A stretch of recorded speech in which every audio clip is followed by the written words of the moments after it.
Oh, look, an infinite recursion. Welcome to this week's Indies Under the Knife. And the reason I am playing a MIDI kalimba is because we are playing cute games today. Games with cute stuff in them.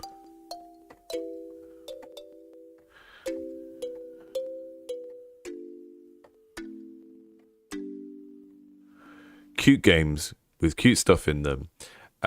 If this is your first time on the channel, every week, or most weeks, I do a stream called Indies Under the Knife.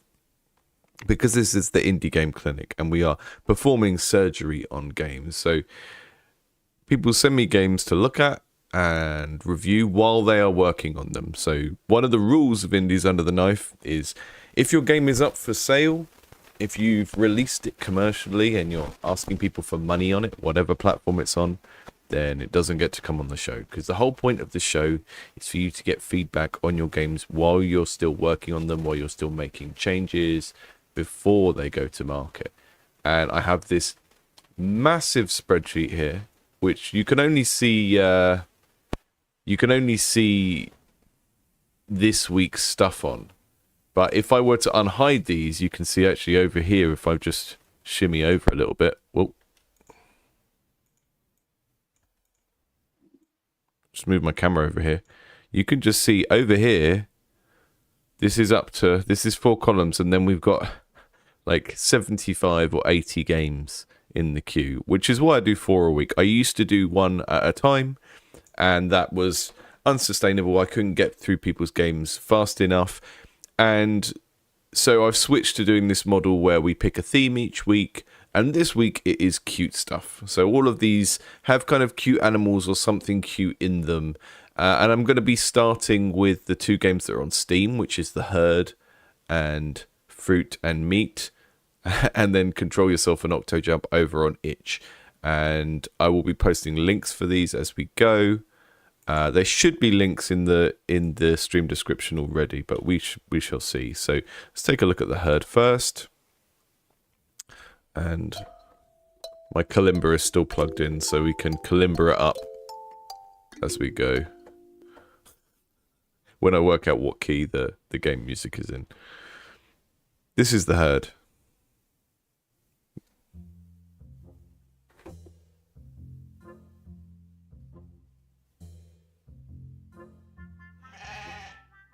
Amazing.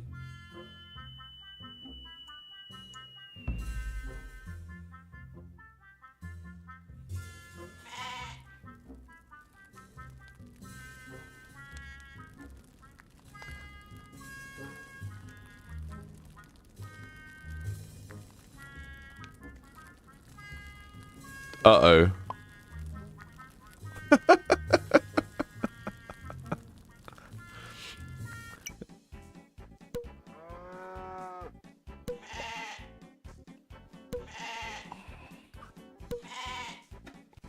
Fun. Let's check it out then.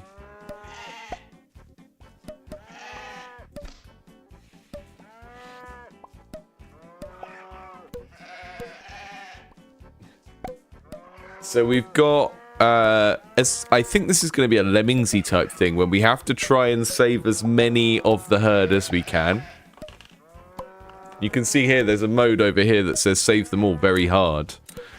So I think we need to set our expectations right from the start that we're not going to be able to save them all if the game tells us that it's very hard. So we'll try it just as it's intended to be played first. So we've got a camera movement, rotating the camera. It's just very strange feeling for rotating the camera. I'm not sure why.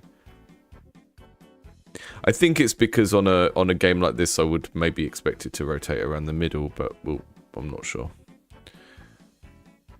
And I've got a fire thing down here, right? That lets me put fires down for some reason. I don't seem to be able to unselect the fire. We found a bug straight away. If I select fire, I cannot unselect it. I have to restart. Okay. Move the camera with... Just put myself down here.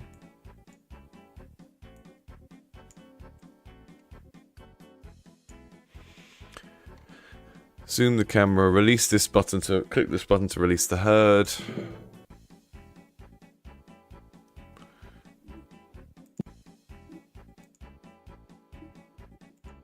That didn't work, did it? Right, I tried to play the first level, and it didn't actually play, and I think it was because I'd restarted it. Okay, rotate, zoom the camera, unleash the herd. Found quite a few bugs with this already, right? If I press fire, I can't unselect it, and I had to restart the level. Once I'd restarted the level, it broke the tutorial. So that's a bit disappointing.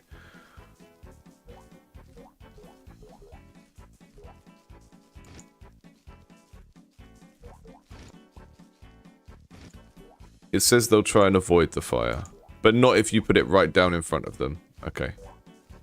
So you're directing the herd. Amazing. Okay, so you try and get them into the pen, I guess.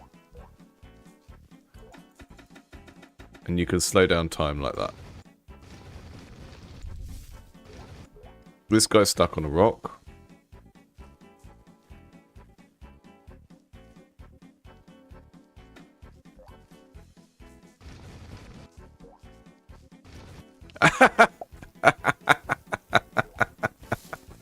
That was great.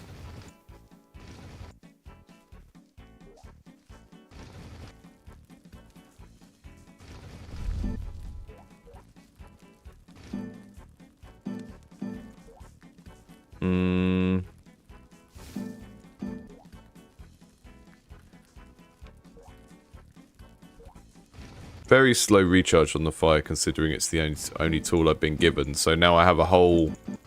Can't do anything for a while. I get that you need to set limits on how much people can use that, but it's the only thing they can do.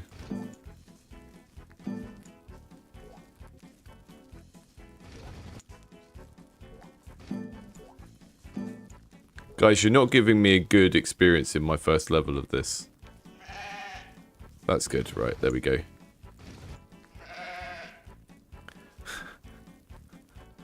The goal of the first 5 minutes of your tutorial shouldn't just be to teach the basics of the game. It should be to give people a good experience.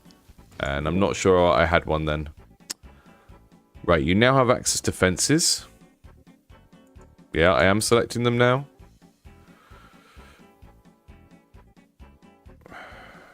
Use fences to direct your herd. Here's a herd of chickens. A herd of chickens. Not what I called them.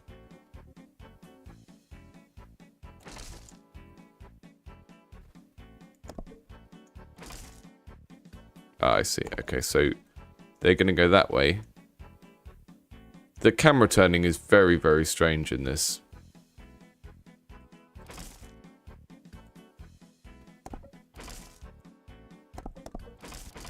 It's having a lot of kind of UX issues with this game so far.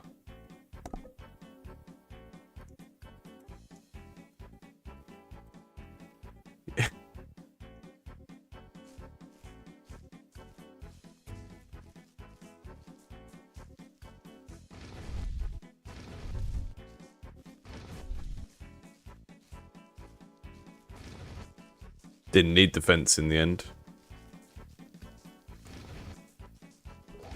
Oh.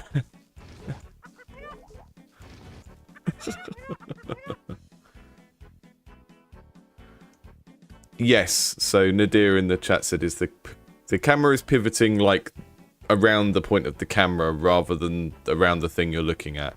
Maybe that will be helpful on larger levels, but I find it kind of strange. It feels like there should be a point in the middle that you're kind of pulling out from and then rotating around.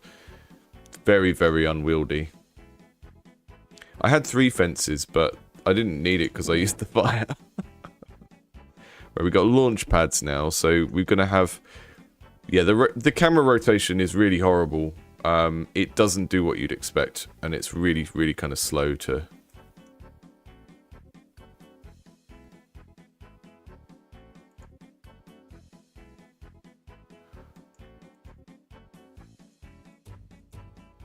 this first click on each tutorial level seems to not work unless I click away onto another thing and then click back to it, so... I don't know.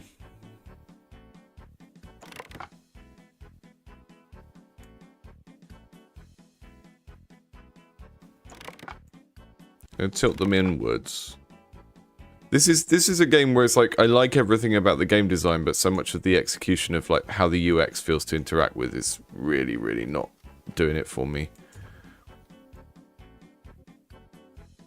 Which is worrying, because this is a public demo, right? So this is reasonably far along in terms of like development. Come on, here we go. Amazing. Nope, nope, nope, nope, nope, nope. But like even then, because the camera turning is so awkward, even when I'm failing, which is kind of a fun thing in a game like this, like watching the failure is fun, I can't maneuver the camera very well to go and see them fall off because it doesn't rotate around the point I'd expect it to.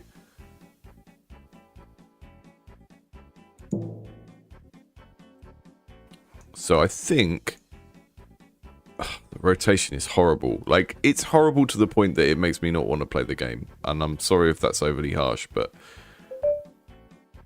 I just like play literally any 3D RTS and see how the camera rotates and copy that, because that's what people are used to doing. Right, I'm going to try that, and because this stuff stays in place, I might as well just try step 1 of the puzzle, then restart and build on from it if that works. So I'm trying to funnel them into the same thing.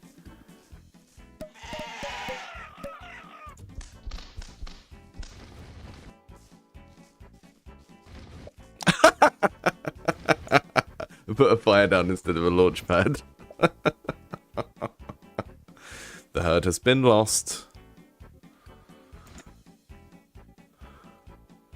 No, they're too dumb to even realize that they're falling off a cliff, I think. Right. I can use fire to line them up here, so I don't need to waste my fences there.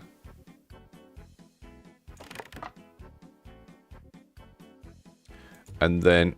See... Oh, God. Like, just trying to get the camera where I want so I can see the angles of things is just absolutely horrible. Right, the fences sort of funnel them. They don't kind of turn on the fences. They sort of funnel along them. So you can use the fences to direct them quite specifically, which is good. So I think a fence that way. They run along there, and then we turn them with the next fence. And then we have a launch pad here. And hopefully they'll go in a straight line from there. Yeah, it's a fantastic idea, and everything about the game world, everything I can see in the sort of diegesis of the game, like these guys, and the level design and everything. The design of the puzzles is fantastic. I think there's just a lot of clunky UX decisions with how the camera and the interface work that are just not great at this stage.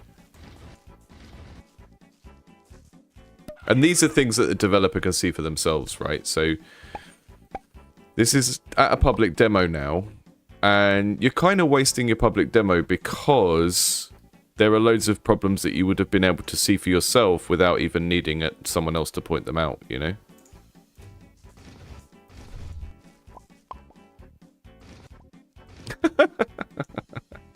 Maybe I shouldn't be skimping on my launch pads. Maybe we'll try it that way.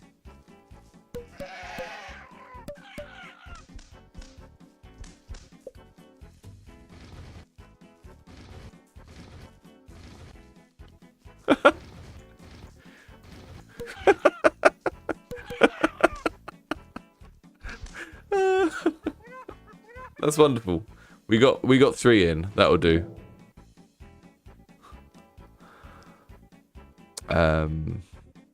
Walls can be placed by fences, but animals will bounce off of them. Okay, that's an interesting distinction. So fences funnel them, and walls bounce them.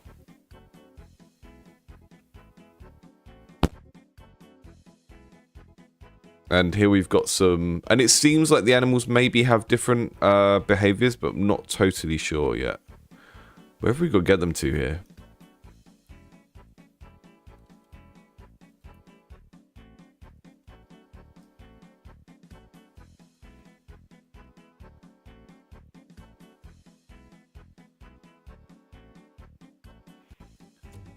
Fence here.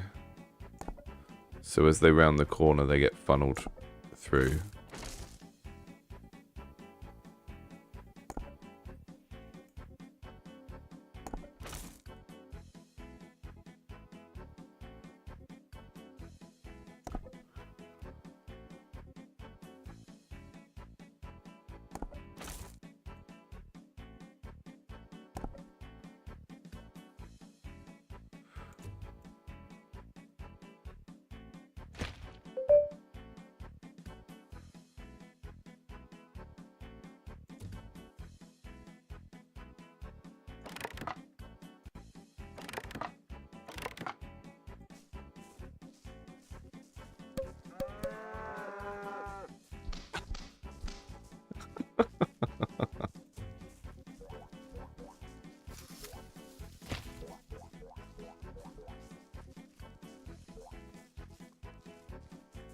Oh.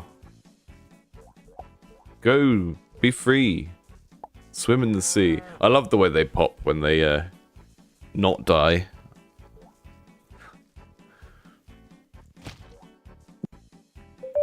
Okay. Maybe there's a way to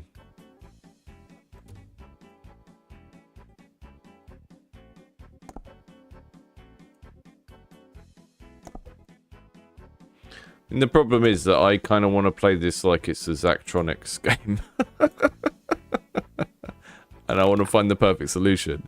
But it's not designed to do that. It's designed to be a wobbly, unruly game of like responding to things in the moment. And I don't want to play it like that.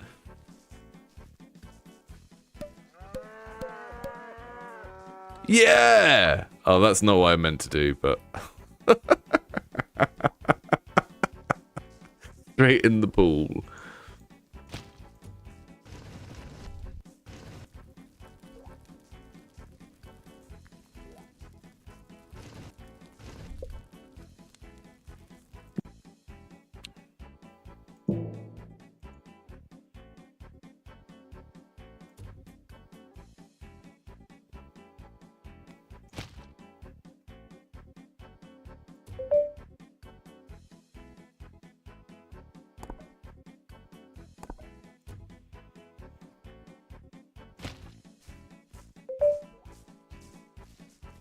One of the problems I'm having is it doesn't feel like there's anything close to like a correct solution. And that's fine, but you know, I like games where there's a puzzle and you have to sort of experiment with it and it's not that there's a single solution. I like that. But the issue with the camera is making the experimenting really, really difficult.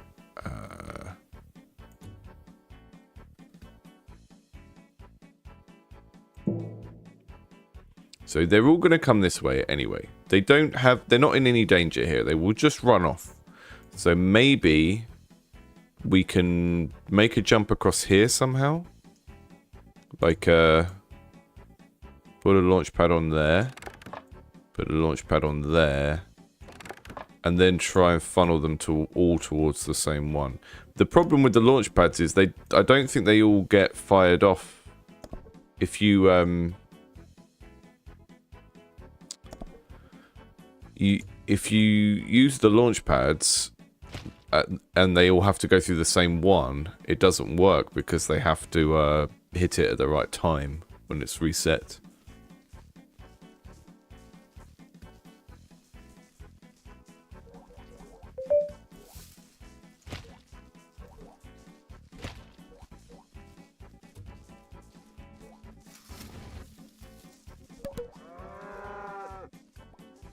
Yeah.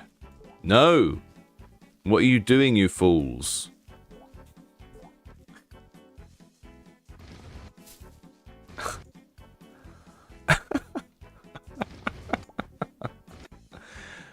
I can see the charm of this game. It feels very designed to stream. Like, I can imagine people who really, really care about not letting these things die, finding this really, really tough.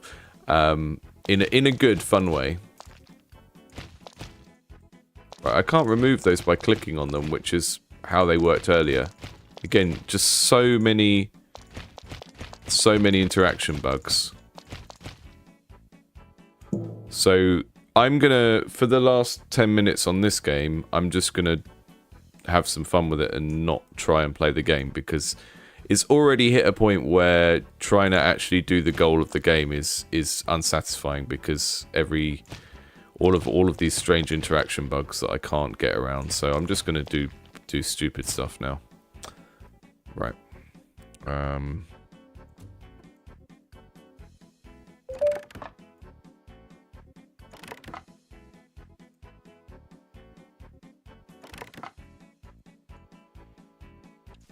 Can I get them to hit a wall in the middle of the air and bounce off it, is my question.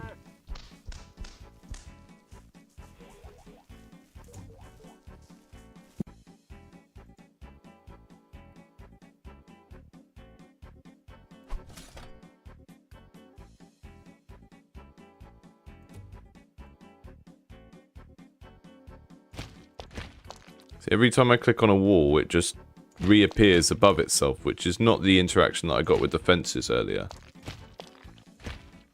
So I think that means I can do something weird with it, but I'm not totally sure what that is yet.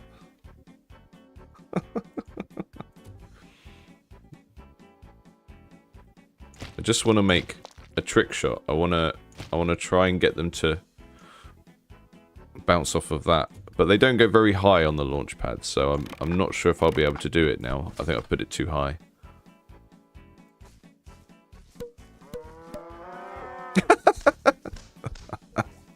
Spoke too soon. Right, let's get this up higher. Yeah, so you've sort of introduced this idea that you click on stuff to remove it, which is what I did earlier, and now that's stopped working.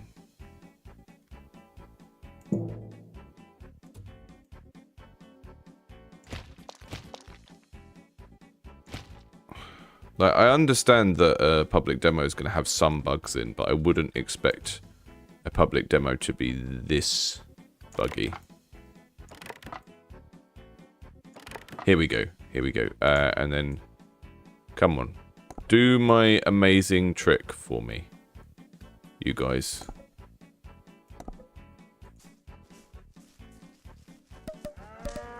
Yes!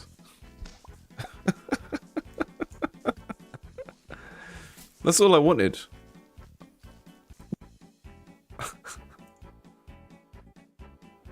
One more.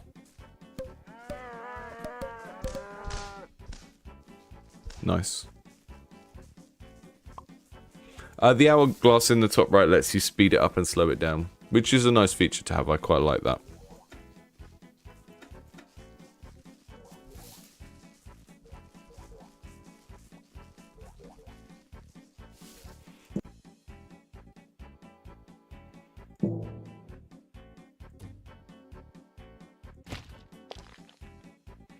I can't even make my infinite bounce box, because when I try and put walls together, when you click on one, it just starts.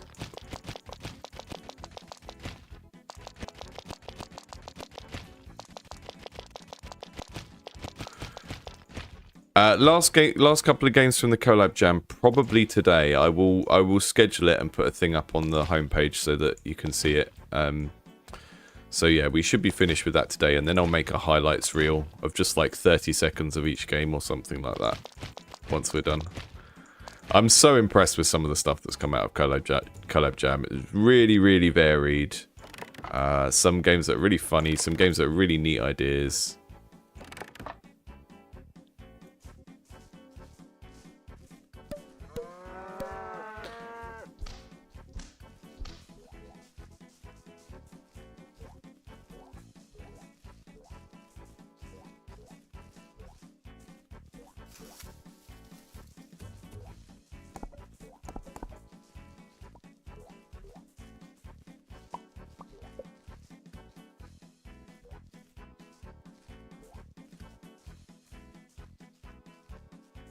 So yeah, the major thing with this game, just to recap before I move on to the next one, because I can't play this one anymore. The camera movement feels totally off. It feels like it needs to pivot around a point in the center of the screen, rather than moving left and right like it's attached to the camera rather than the world.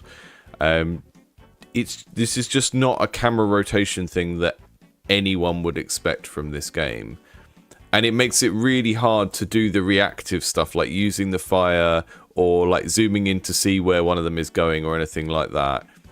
That is the biggest issue. And that is a kind of design issue of like, that's a deliberate choice you've made to have the camera that way, and it's just not great. Then you've just got all of these bugs with placement. I had a bug in the first level of the tutorial where, because I'd restarted the tutorial broke. And all of these are just things that are, you know, I don't often focus on bugs when we play games here. I focus on you know, if there's a small bug, I just try and skip past it because we want to look at the game design. But that was an example of a game where the puzzles were interesting, the levels looked interesting, but I just couldn't interact with it in a way that was fun because of those bugs. So let's just move on early, I guess. Fruit and meat. You could have collab jams in academia, but that would require people with senior research positions to actually do something, wouldn't it? To organise things. If they can't get an unpaid person to do it, then it's not going to happen. Fruit and meat. Okay, this is throwing me straight in. Sorry, just see if I missed anything. And I'll just check if there's any information on the store page about how I should play this, because it might be one of those ones where it's just too early for it to have a tutorial.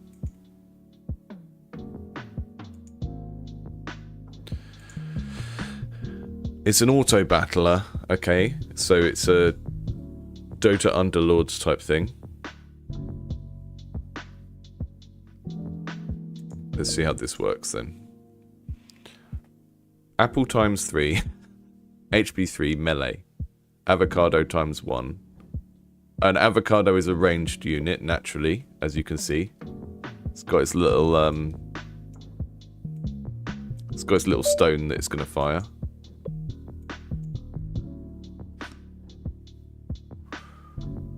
The problem is I don't know what I'm fighting. I guess they're going this way, and this is going to move away, so I put my ranged unit back there and my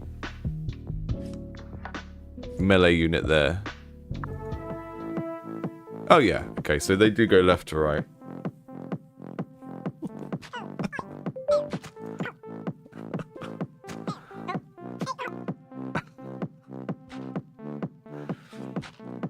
Am I gonna immediately lose?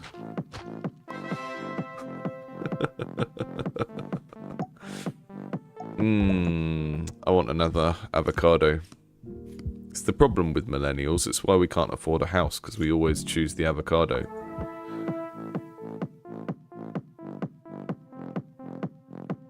Now, it's called fruit and meat, so I'm assuming these are meat. I can't quite work out what kind of meat they are, but they're quite disturbing.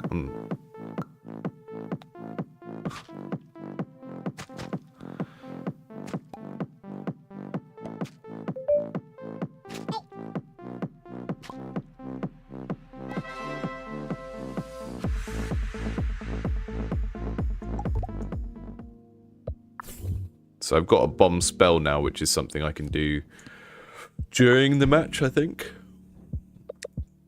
And I can upgrade someone. So I want to upgrade this guy because he's getting beaten up quite a lot.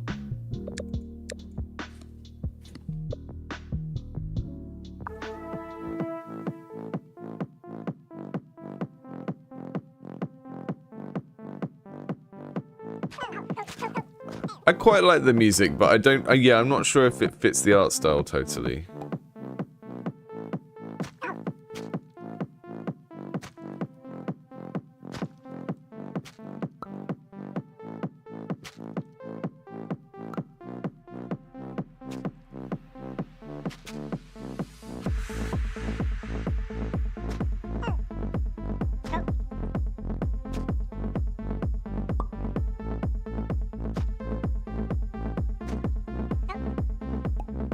Thanks for the recommendation, Sam.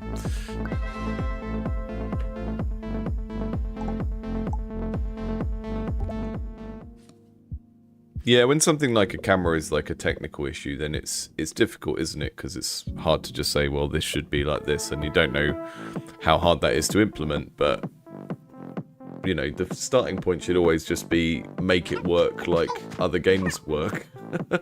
Unless you have a really specific way for making something work different, it needs to work in the way that's familiar to people so that they can use it quickly.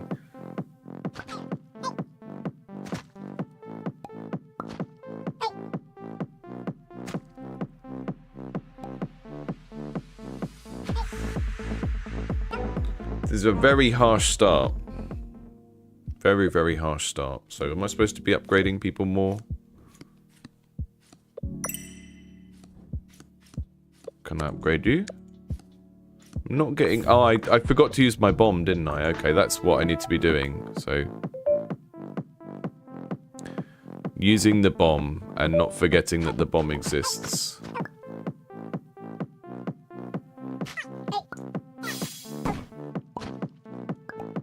That didn't help very much. I love how the avocado cores are like big Dragon Ball Z things.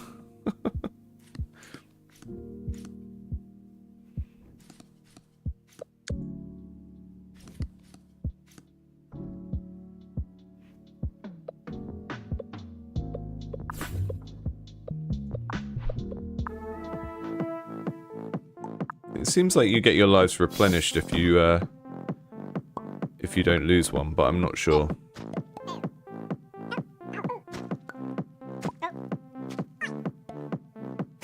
The pop sound when you eliminate the enemies is really pleasing.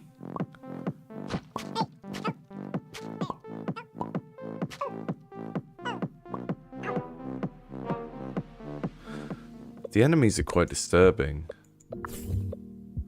It's like, with the fruits, I can kind of tell what they are, but the enemies are just sort of Lovecraftian meat horrors.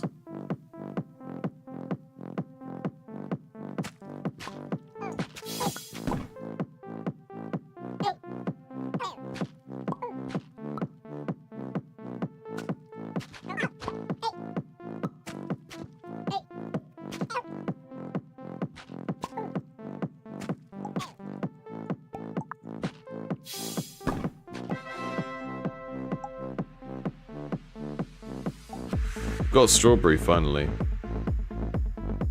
Lovecraftian Meat Horrors is the name of my band. Right, the strawberry is a melee. So I did better with my melee units at the back, which is interesting. I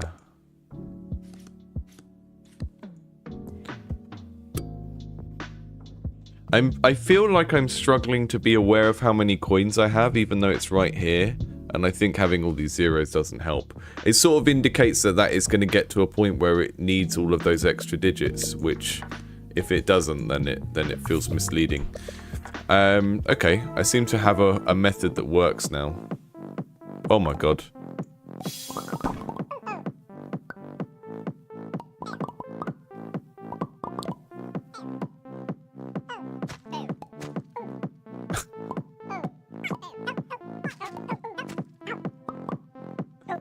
The sounds they make are so good.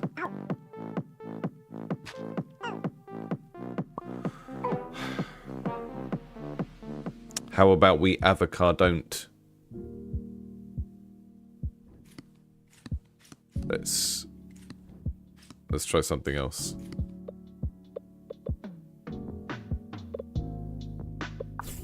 So I don't see... when I fail, I'm not getting any coins, so... It's like... I think if you were getting coins when you failed, then you would be able to sort of feel like you could grind through it, but you can't. This all feels very nice to interact with, though. It's very intuitive. All of the, yeah, this just kind of works the way that you'd expect it to, really, which is great. It's a relatively complex type of game if you're not familiar with them, but this feels like quite a streamlined implementation of it, you know?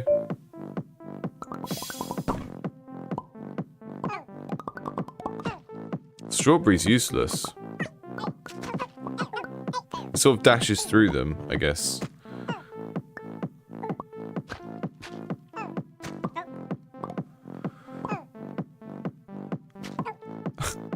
Come on. Get that horrible thing, whatever it is.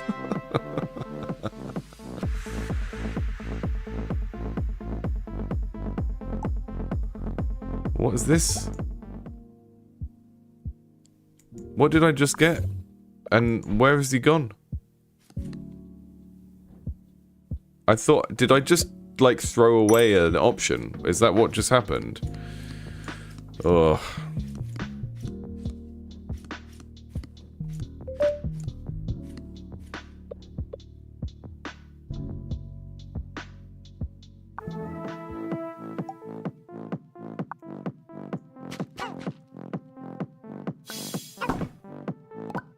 I'm not sure if my bombs have friendly fire or not.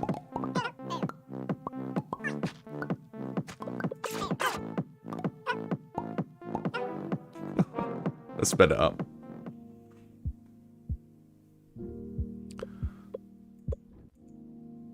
I'm gonna just start the loop again because I feel like I missed something there.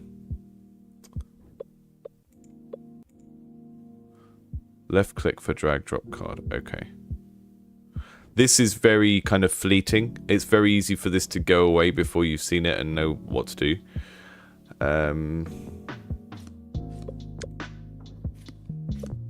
Okay, that's how much the upgrade costs. Okay, cool.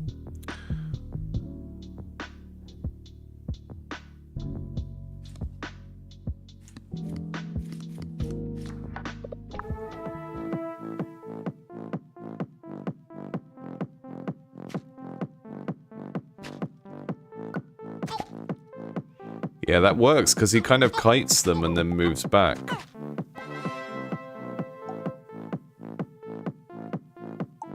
Hey, Cloudy.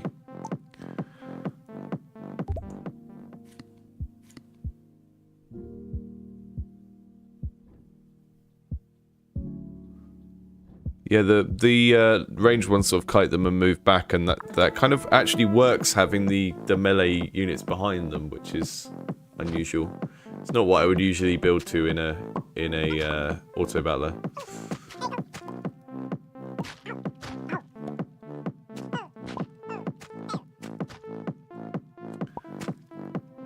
Now, thinking of this as like a larger project, the core of this is great. Like it's got a really cute style. Every interaction in this is quite well put together. Feels quite nice. Music feels a bit off, but we don't have any kind of different way to start the game, right? So if someone wanted to play this over and over again, they're going to be stuck with this initial first 10 matches or whatever feeling very, very similar. And that's not great. I think maybe I got behind in the economy on the first game because I wasn't using the bomb and I was losing a load because of that.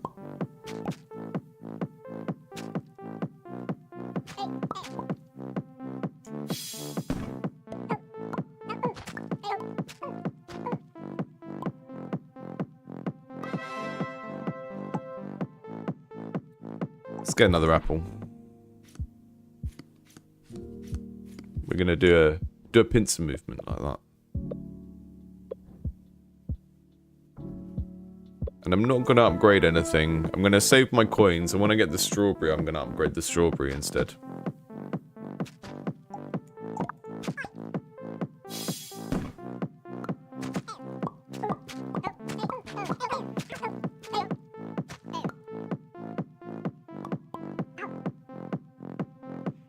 Because the way these games usually work is like you're trying not to fall behind on the economy.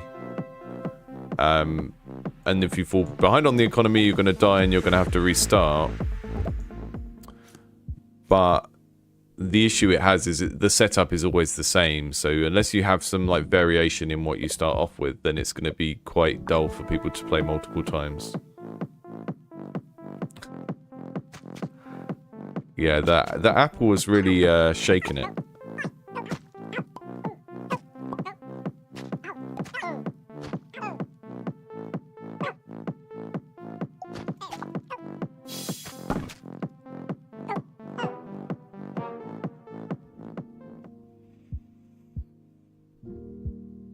I think as a very small UX thing, I think putting the spell type things down this side would be like, it would be harder to forget them. In the bottom left is one of the most easily negligible corners of the screen, and also in the prep stage we're doing most of our interactions over here, so it will kind of bring your eye over there. You're also looking over there to see where the enemies are as well. Okay, I should probably upgrade someone if this isn't working.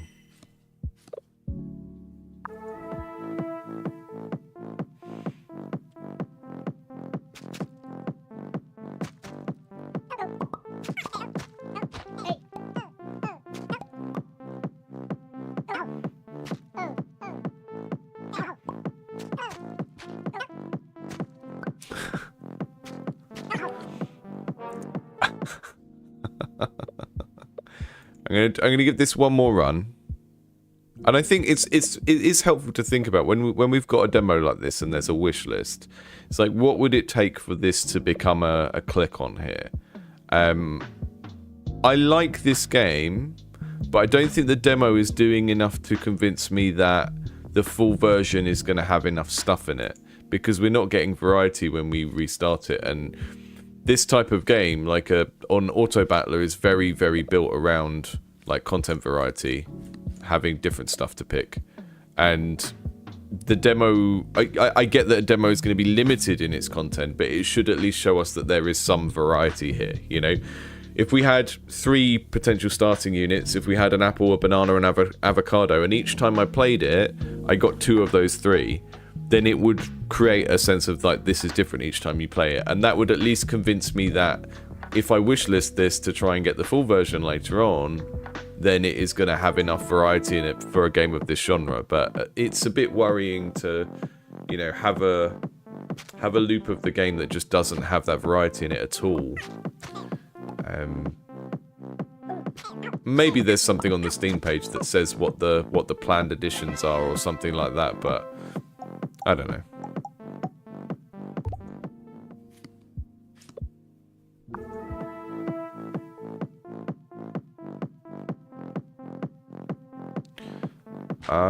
I don't know if avocados are fruit, are they? They're definitely not pears.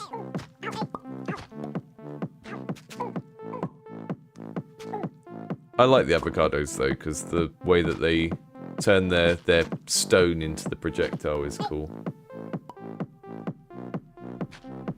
Yeah, exactly. So Cine in the chat said maybe show some locked units to tease that there will be more units. Yeah, exactly. Like, make it very clear in your demo, like, what is going to be in the full version that isn't in the demo, because this demo is not really clear about that.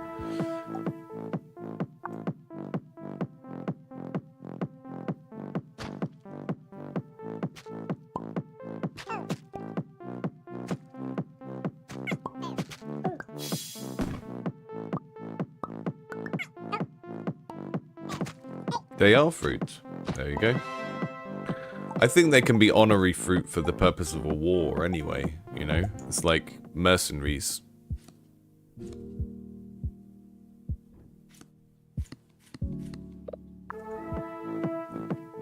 Yeah, usually when I've played demos of like strategy games or city builders, they'll have the tech tree visible and you just can't get it. More apples will make the game easier. Okay, I should be speccing into apples more.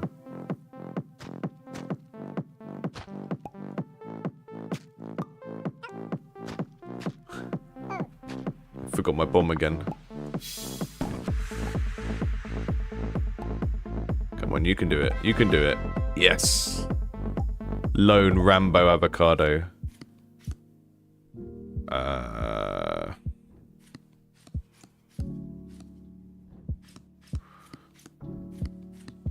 I can't help but try and make it symmetrical every time. Let's try that.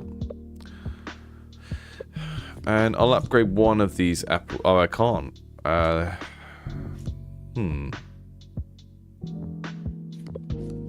They cost 450 to upgrade.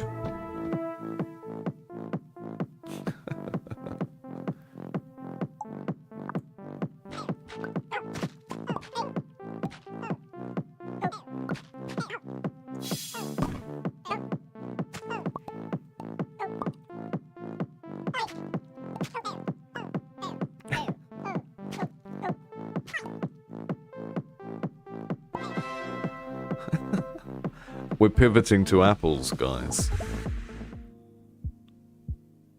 Right, I don't really understand. The strawberry seems to sort of zoom through them, so I'm going to do something like this and see. And we can upgrade one of our apples now, so... 5 apples. So upgrading them gives you more units in the group? Yeah, look at that. That looks really fun.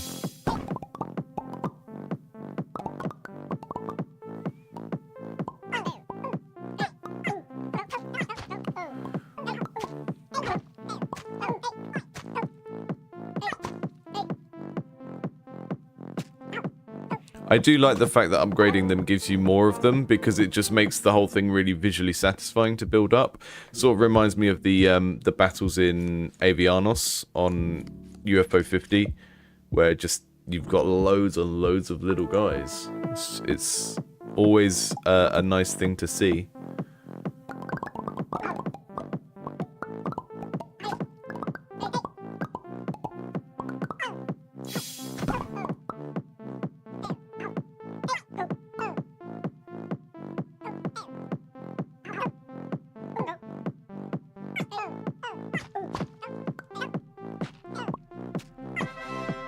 Nice. Right. Yeah, I didn't get him. Yeah. I don't seem to get him. I click on him, and I don't get him. And it makes me sad. And I say, I shall not wish list fruit and meat, even though it's quite fun and I'm having a lot of fun with it. You gave me a guy, I didn't get him.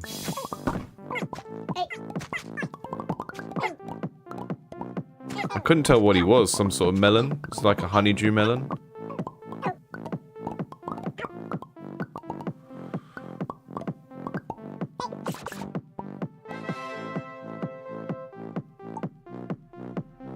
Ah. He is a coin. Yeah, that's really confusing. I wouldn't represent coins as a character like that. Right, yeah, that makes sense. I think that's kind of confusing. I think it's just because he's round, so I immediately just... I want to read it as a type of fruit, and it just... yeah. Okay, gotcha. That makes sense now. Have we got any of these we can afford to upgrade? We can upgrade an avocado. How much does strawberry cost? I can only... I'll upgrade one of the avocados, I guess.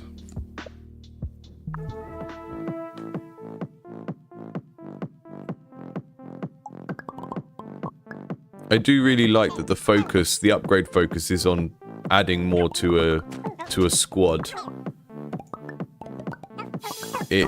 It makes it feel simpler and less sort of stats driven.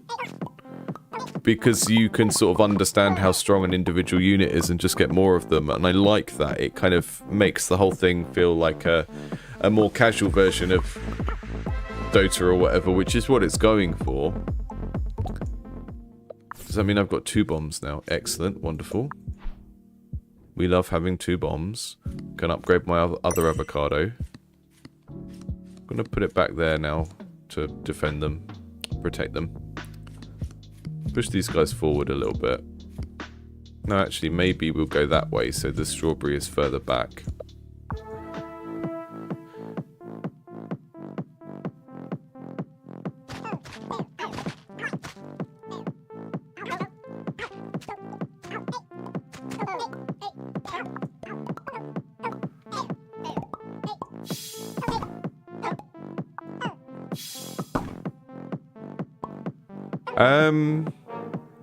I don't know how I feel about early access these days.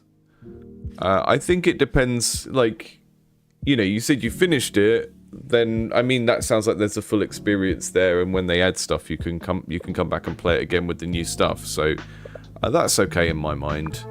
I think certain types of games do not suit early access at all. And I think a game where you can kind of play through it and say, I've played that game, that's an example of a game that probably is quite good for early access. I've played early access games before where it's like, you know, a city builder or something, and it doesn't have a proper sort of tutorial that builds your skills up. And that just didn't work for me, and it was just like, why are you charging money for this, you know? But mostly I just don't buy them a lot of the time because I don't trust it. So I don't have super well-formed should people do it or not type views of it. Just as a consumer, I just generally stay away a lot of the time, I think.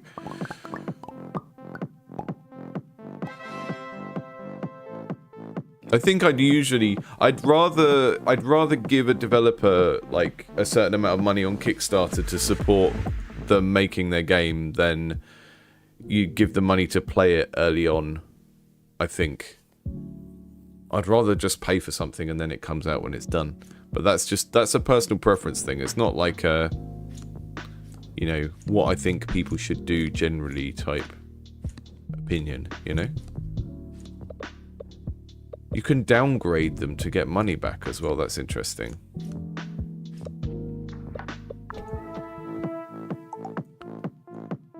These are like spawners. These are the most gross enemies.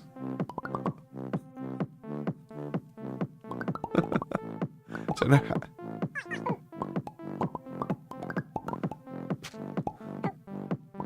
They're like the Zerg, if the Zerg was made of sausages.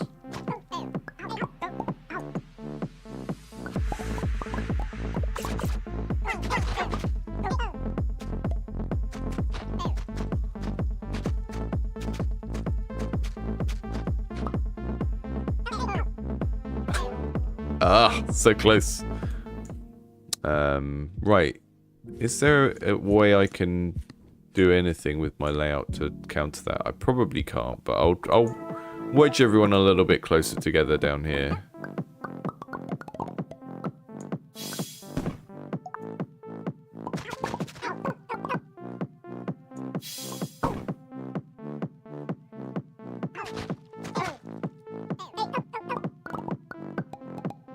Yeah, I'm aware of Gloomwood.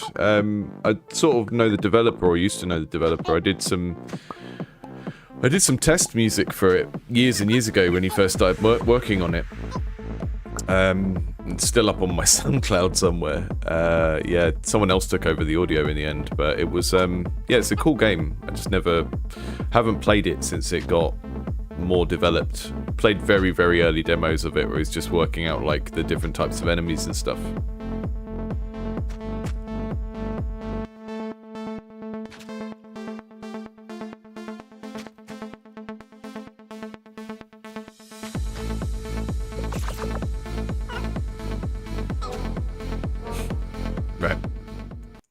That is fruit and meat. That is really neat. That rhymes. I'm a poet. I really like that. I think it's going to need a lot to convince people that there's enough content variation to warrant playing it loads. But it's the core of it is really, really nice, and I particularly like the kind of feedback of like the audio and stuff when you're popping enemies is really, really strong. Right, we've got Control Yourself and Octo Jump now. I don't know if this maybe will run in browser. This is a mystery puzzle platformer. You are some kind of robot. A long-forgotten mining ship from the first days of space exploration has turned up on the radar. Long since thought to have met an untimely end, it appears as a celestial giant on the radar of ISS Space Recovery and Rescue. A solitary joybot wakes from sleep and runs diagnostics as it awaits docking to begin its investigation. So we got a kind of limbo type situation with a little robot guy.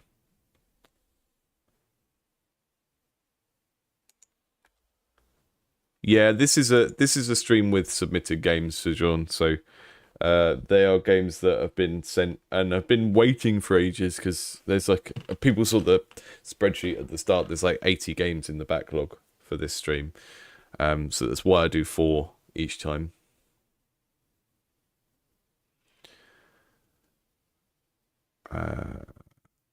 If there is a browser version, I will nearly always play the browser version just because it kind of means we're going to get to things quicker.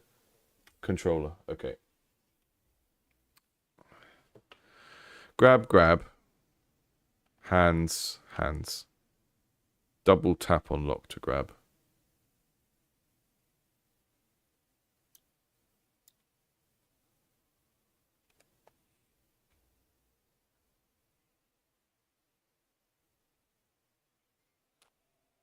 JB, this is Base here. Okay, yeah, it's a little bit stuttery, so we will download that one. Ooh.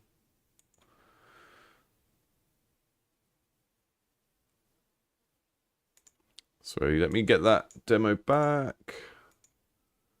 Let's just make sure we've got the... I will download that one because maybe we won't get the stutter then.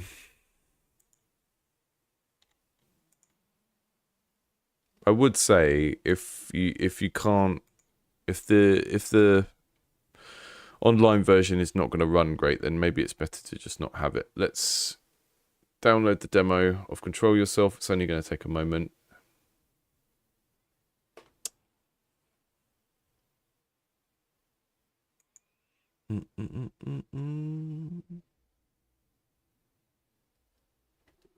I've lost my MIDI keyboard that I plugged in earlier now.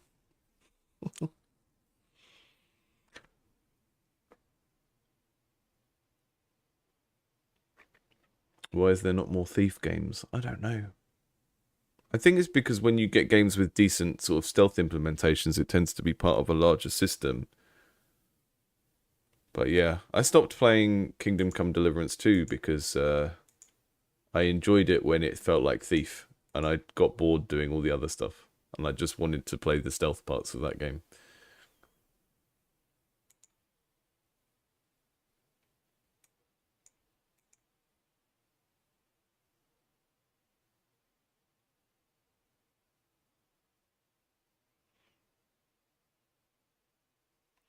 I did music for the first mobile game I worked on. I got another commission for a mobile game around about the same time. But to be honest, it's like one of those things where if you're not doing it constantly and like pestering people to get on projects and stuff, it's very hard.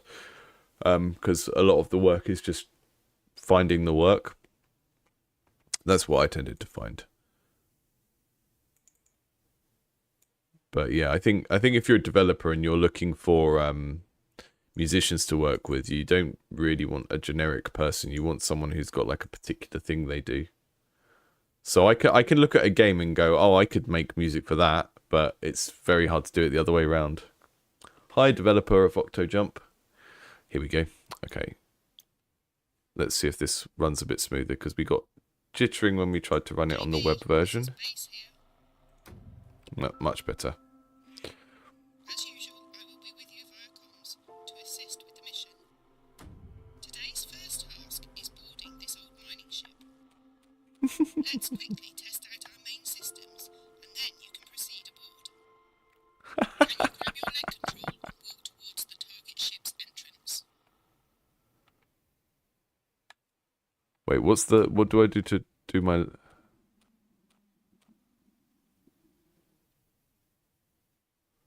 Grab your control knob and move it about. Ah, I see. Good. That seems to be in order. It's so good. So, okay, so just in case you can't see what's happening, each joystick moves an arm. You can close the hands with the shoulder buttons. And you can't normally walk, and the way that you walk is by grabbing the thing on yourself and pulling yourself along. So good.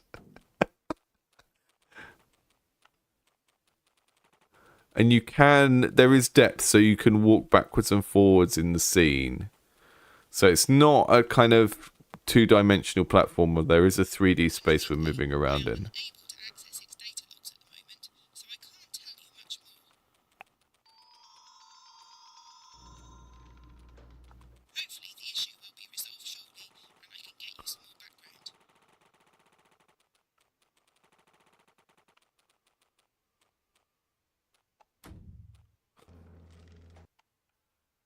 This is a really good idea.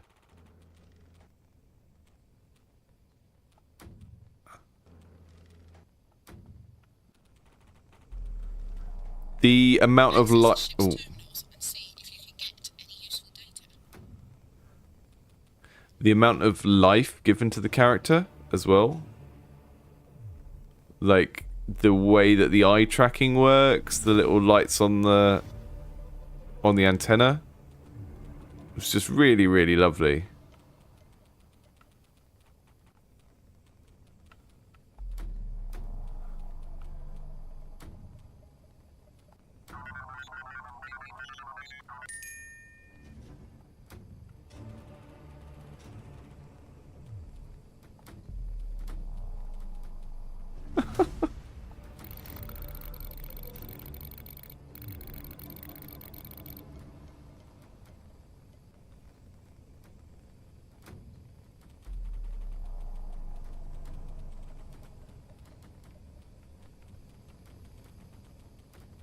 It looks as though the structure is quite damaged, so be careful. Strange that the plants seem to be thriving still.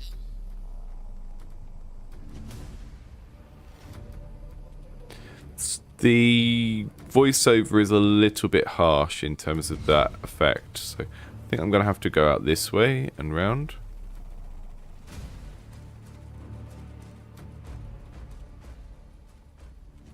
And the music is also veering a bit towards too intense for where we're at in this story, I think, but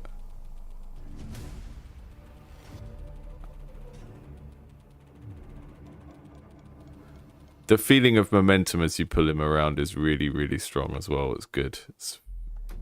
Feels, you know, when you're making a game about controlling a character, whether they have an unusual control scheme like this or whether it is a more standard sort of platform or whatever, your player character should feel like a toy. They should feel fun to interact with, and this has so much toy factor to just how he feels to move around with. And it's because it's slightly unruly. Like, I'm not, like, I slightly move it and there's a little bit of momentum where he kind of carries on doing his own thing, and it makes him kind of interesting to learn how to control. And that's like a quality you want in most sorts of character-based games. I know there are exceptions, like people talk about how in Celeste it's like very, very tight. There isn't any kind of sliding or drifting or anything like that, but most of the time learning how to use a slightly unruly character is like part of the fun of any sort of action game. Or any sort of character-based game.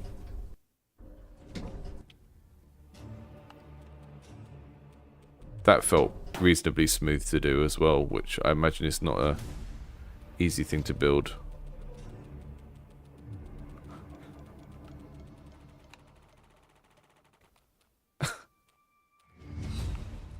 That's good, JB. Thinking outside the box.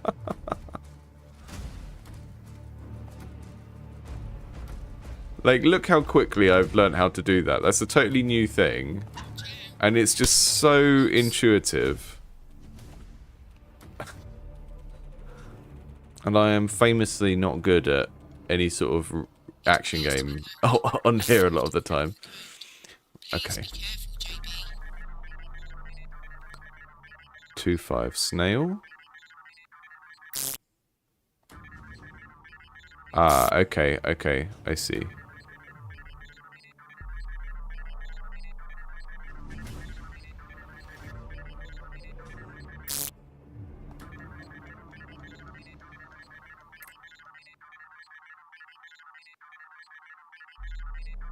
Oh, is this a memory game? 1-7. Okay.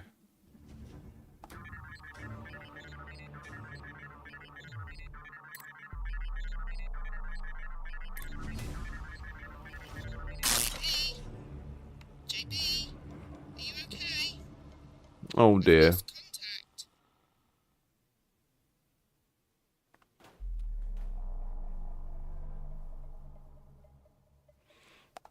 Yeah, I quite like the weird mix of it being serious and not. But yeah, that puzzle was a bit tough. I couldn't work out what it wanted me to do.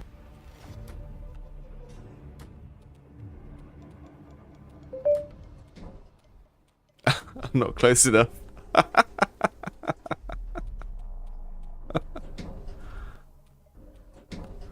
Yeah, it is. It is very early Wallace and Gromit, isn't it?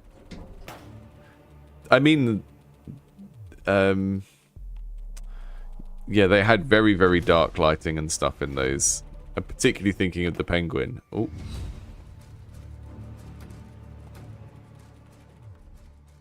Ah! JB, are you okay? I forgot I could run in that direction.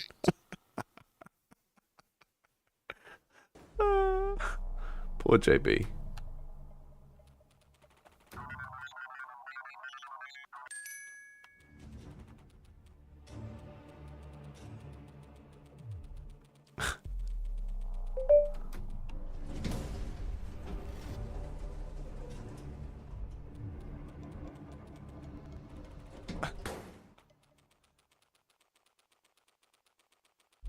Even when you have to repeat stuff, like obviously you don't want to have to repeat stuff too much, but it's enjoyable to do because there are sort of variations on how you can handle the controls each time.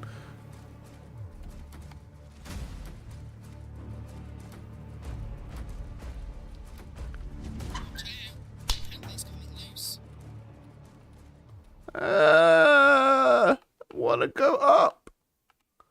Up.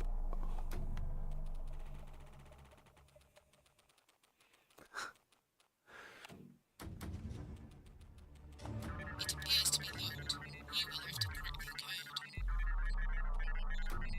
Please be careful, JB. Oh, hang on. Is it something to do with whether the numbers are odd or even, or no?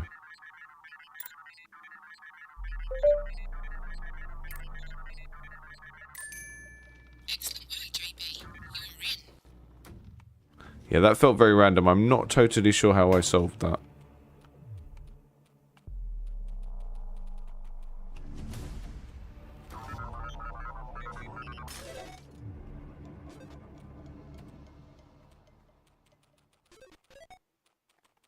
Get some cubes.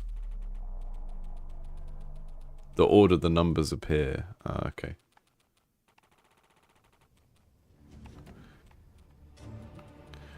You cannot push down on the floor to raise yourself. That would be very funny.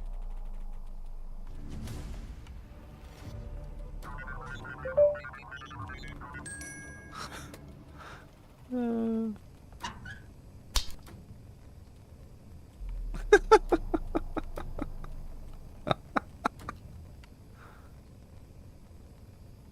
Ugh. Ugh.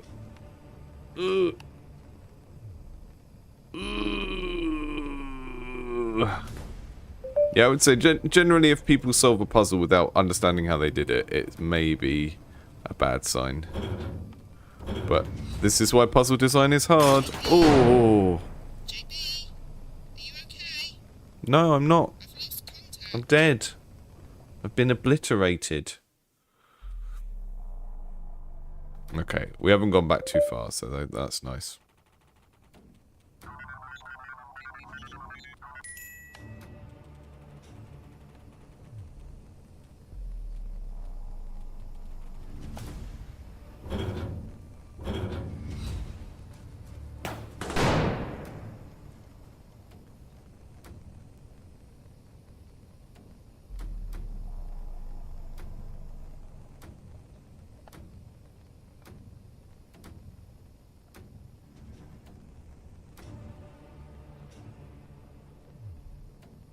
Got something on me.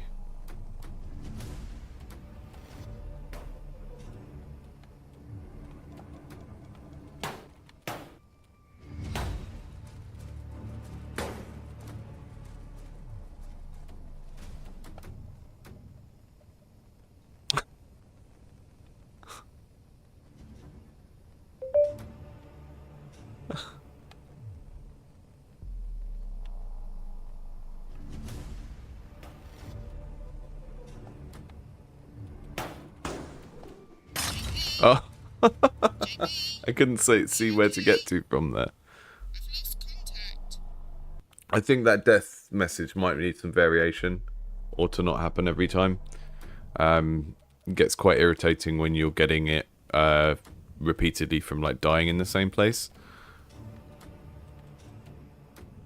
It works very well as a sort of story element, but after you've heard it once, it's...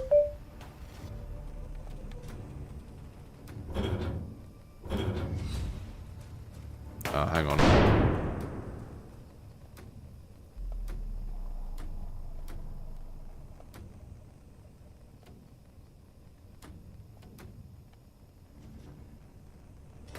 Haha! JB, are you okay?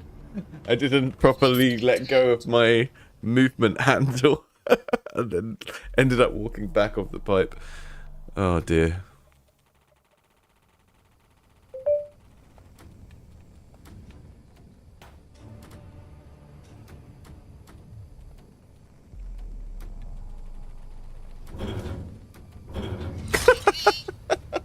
JB, are you okay?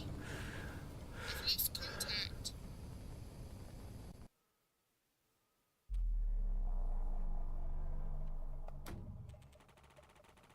So Furfur had a question in the chat about consulting.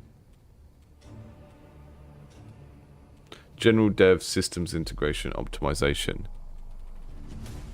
Yeah, I think you just need to sort of pick a thing to specialize in.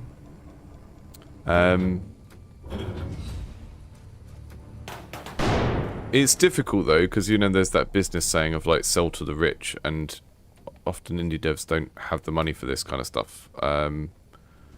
So, you know, I work with developers on a coaching basis, and often that is at very specific points in their projects and stuff like that. And you often find the people that have money to hire consultants are like making free-to-play mobile games and stuff like that you might not be interested in, or it's hard, it's difficult. Oh, can I go all the way? Yeah. But that is the nature with any sort of consulting, is like, how flexible will you be with the type of work you do?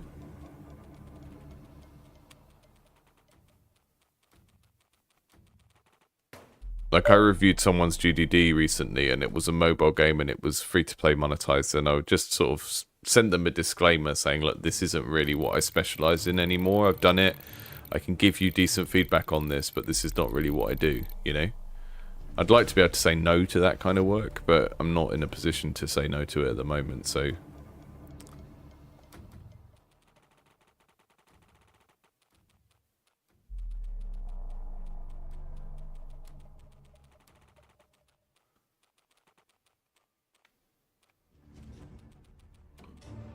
It's time to take some plants.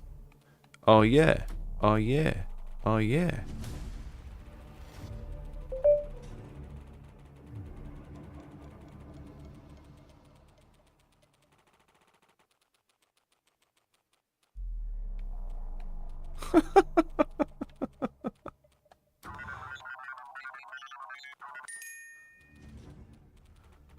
Is that a checkpoint, those things? I'm not quite sure what they are, but... Right, I've got some climby things up there that I can go up. Is that the only way to go, or is there other ways? We're starting to maybe get a bit of openness, which might be confusing. We've got some more climby bits up there. We've got some butterflies.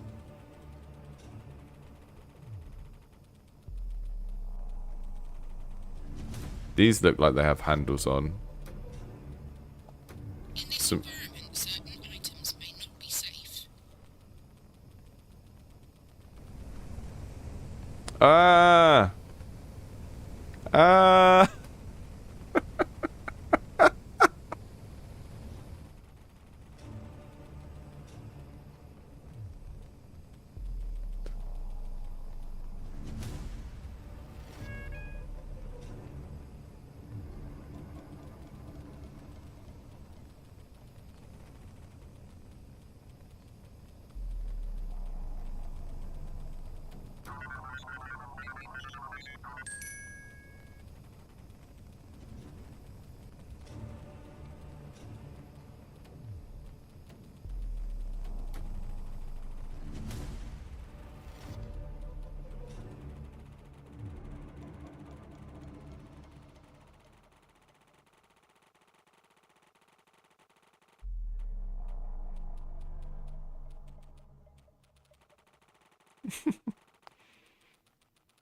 Just exploring a little bit.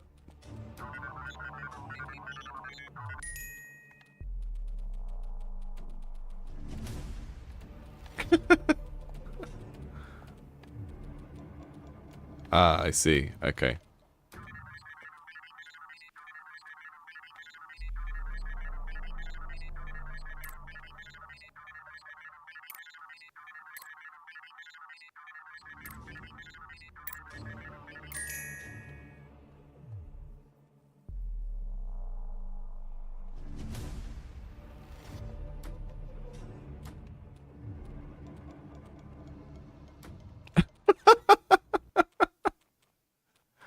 That little kind of electricity around the arm is like the warning that I'm at the maximum stretchability.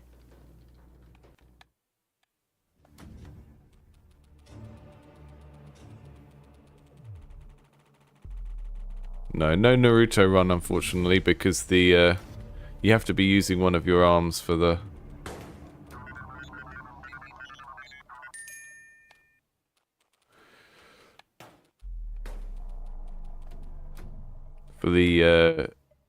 handle.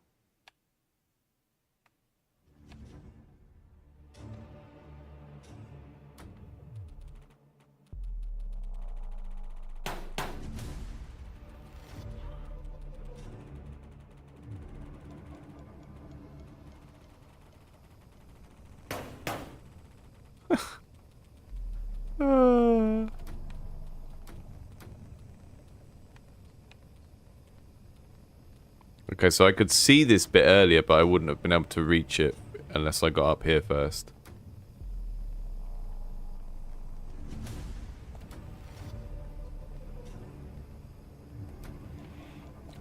Ugh.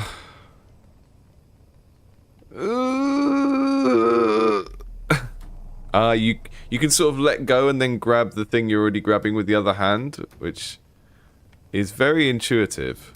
It's good. Then we can swing a little bit. Ah! No! No! You know what I think?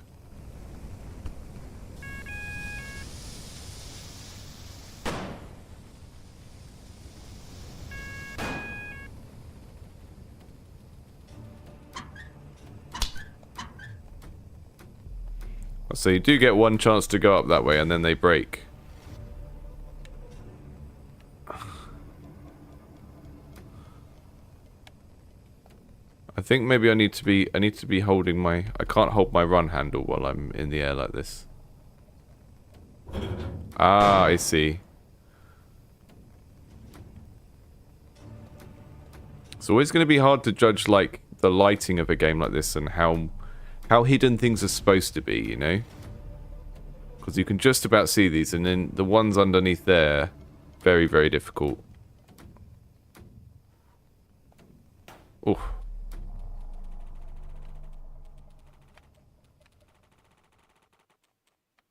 Do my Elvis arm thing.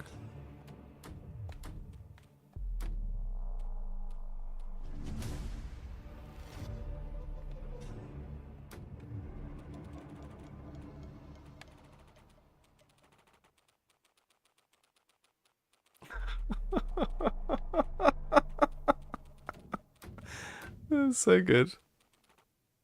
Ugh. Is that what I'm supposed to be doing? Oh, that's not tied to that anymore, so now I can pull this on my own. Is that the idea? That means I can just get in there, I guess.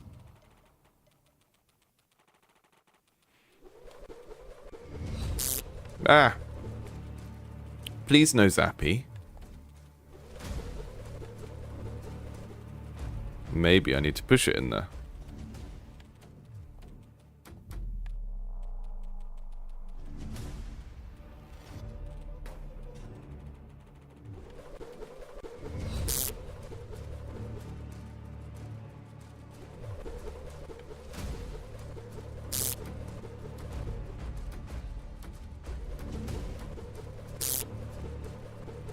Do not zap me, bro.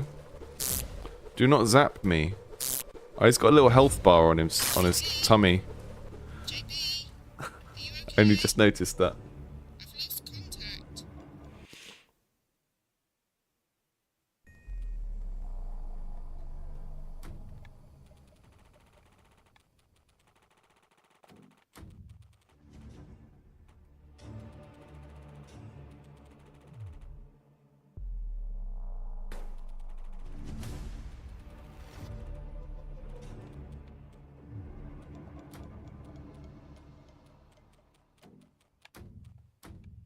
I'm interested to know how many of these like physics interactions are just kind of the physics engine doing stuff, and like how much of it you have to do in a bespoke way to make the things behave the way that you want them to behave.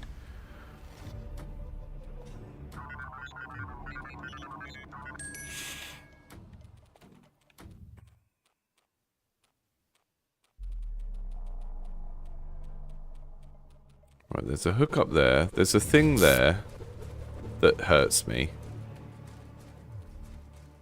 I don't seem to be able to do much about that. I can run past it, but there's nothing there as far as I can see, except a death hole.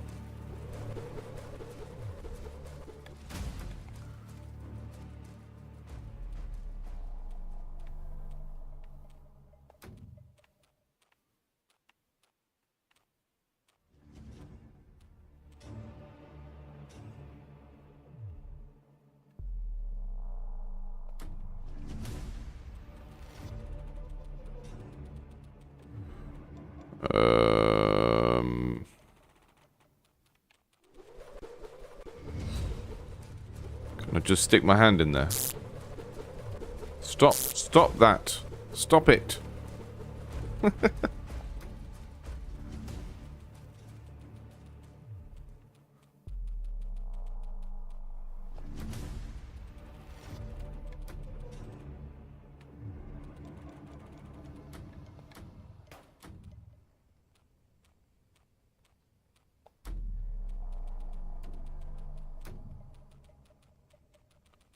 Do I use this to get up there? Is that the idea? Yeah, okay.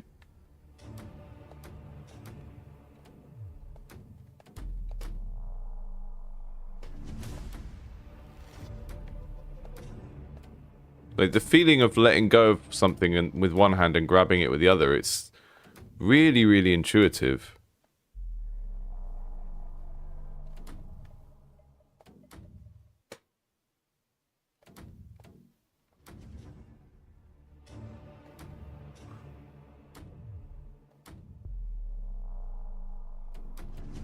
Ah! Make me make the Mars Attacks alien noise.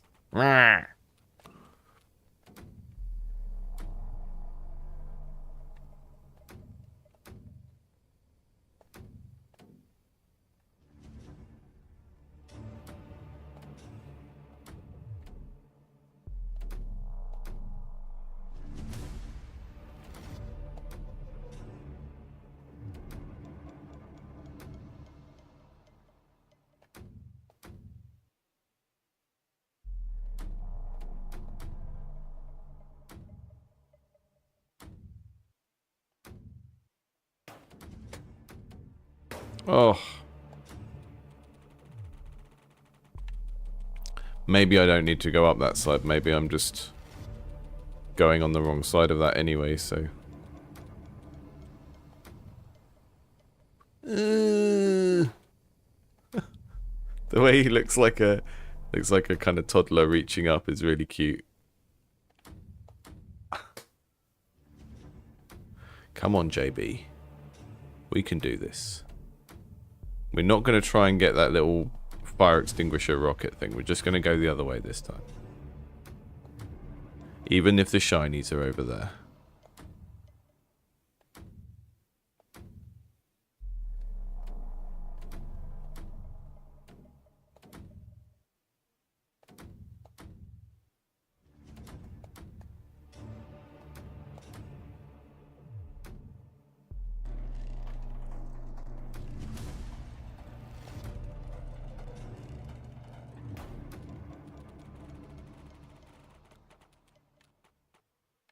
Hmm.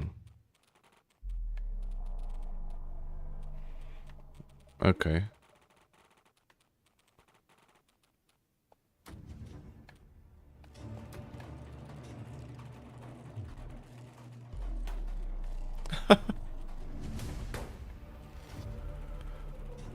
The puzzle design in this is fantastic. You notice I got stuck for kind of what felt like just about the right amount of time. Obviously, it's very difficult to measure that kind of stuff, but that last section where there was the zapper in the hallway, it was like clearly messaging to me that this isn't the way. You can't do it this way. So I kind of went back and tried something else, and then I got unstuck. Right, there's a flammable barrel there.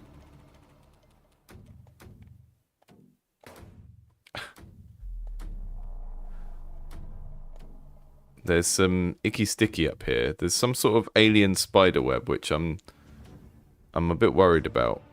It seems like a not good thing for there to be. It feels like maybe it's doing some foreshadowing of some sort of future icky stickiness to... Ah! Okay. Although, or maybe the spider web is just there to draw your attention to these things so that you know you can do them. Right, I can go up there, I think.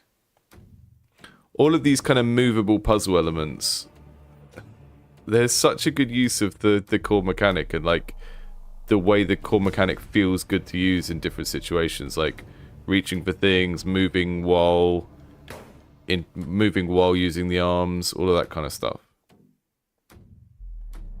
But I think I'm going to die in a minute, and then we need to move on to Octo Jump as our last game of the day, and then I will be back on later to look at more games from the jam. Oh.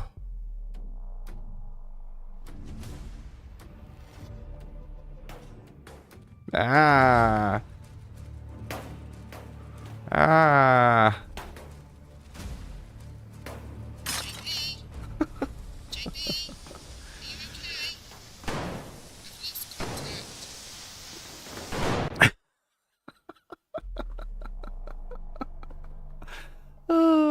JP, That's wonderful. That's a really neat game. And I'll be totally honest with you. When I first saw this, and I saw the art, and I didn't see it moving, and I just saw this kind of capture image, I was not super, like, excited to play this. As soon as you see it moving, it's super charming. Like someone said in the chat, it kind of reminds them of Wallace and Gromit. That weird mixture of, like, a really cutely designed character and then very moody lighting and music. Very, very, very good sort of core interaction design, and then loads of really good puzzle design around it. I think that is really, really one for people to watch. And I don't know how finished it is, like what else you want to do with it, but the puzzle design there is really, really fantastic. Lots of good visual design, like the kind of turquoise things in the environment for you to pull on and interact with, and quite clear how things work, and just really, really intuitive basic mechanics of using the hands as well. And yeah, if people liked Octodad but wanted it to do a bit more with the flailing, then I think that's a very good game for that. Yeah, really interested to see how that one develops as well, because it already feels incredibly polished.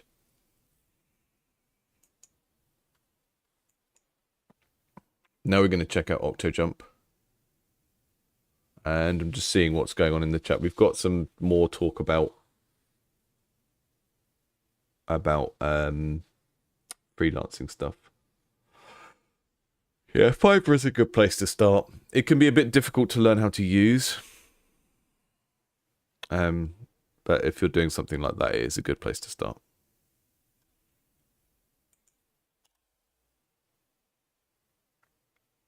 Might have to download this one as well if it's gonna not run online.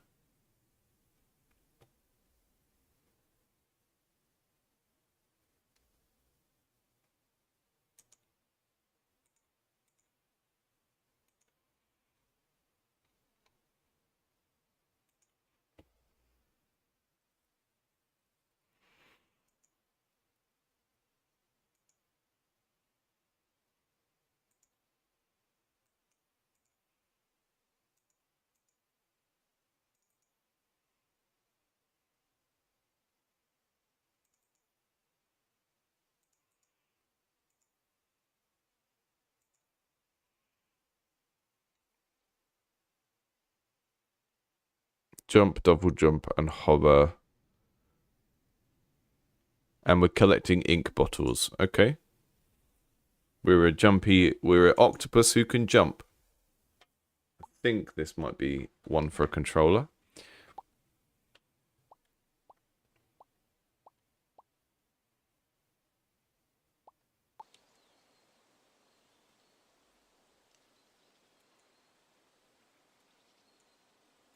Just turn the audio up a little bit. There we go.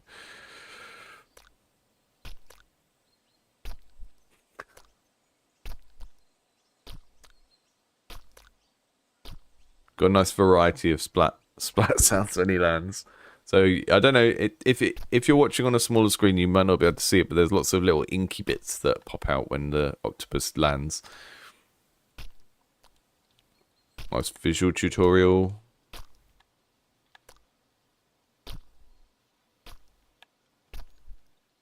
I like the way they fade in as well. It means it's really uncluttered because they're only there when you need them to be. Hello, Froggy. Take this. Maybe I will.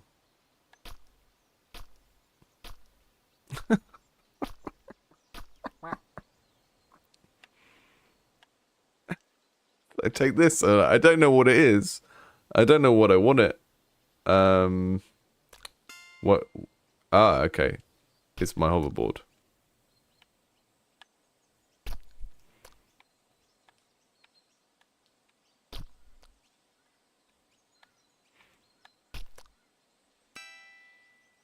That's neat. Okay, so what I'm jumping up to the platform. I'm pressing my hover button, and if you do it on that target, it creates a new platform. That's a very neat little mechanic. I like that.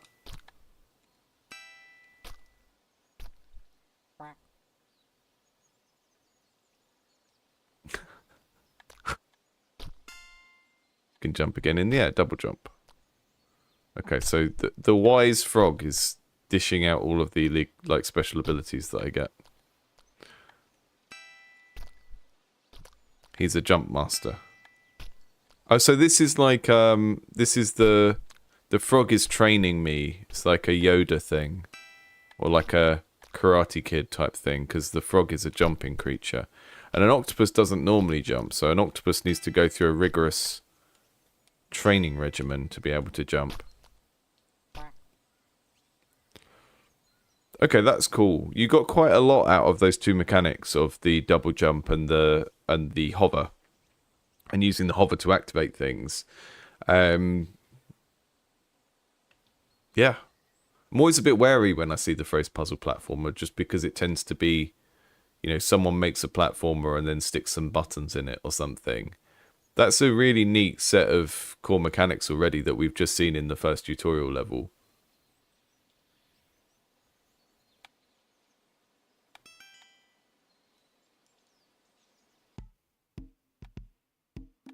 Okay, so we're gonna get some of these.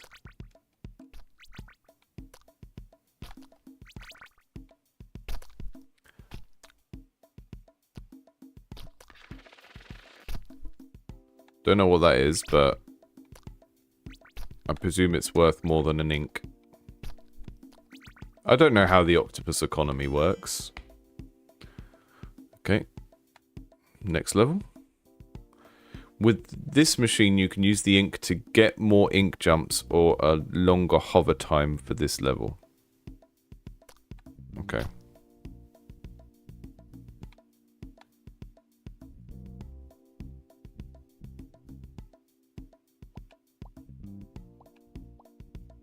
So I can upgrade one of those things.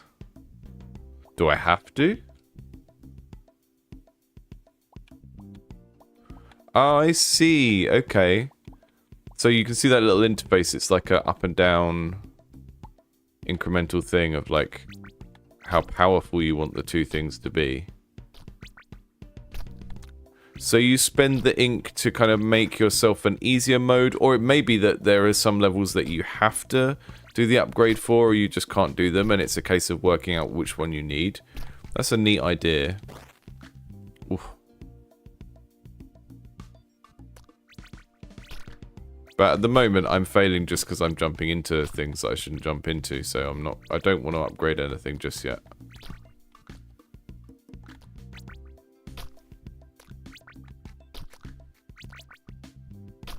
Oh yeah. So to get that, I would need a bigger jump.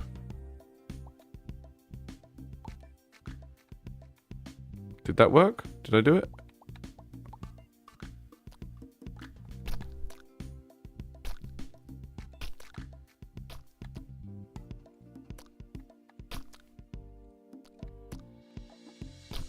Oh, I can't get it because I used the upgrade. Oh, that's a shame. Okay, let's try that again. So you only get the treasure if you haven't used an upgrade. So it's like a set your own difficulty platformer kind of thing. That's a really neat idea.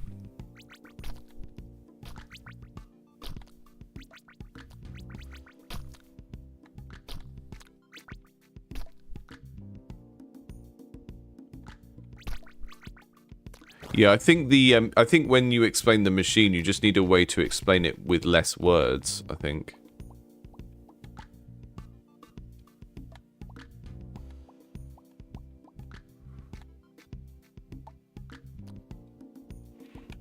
So I don't know how much help a longer hover would be.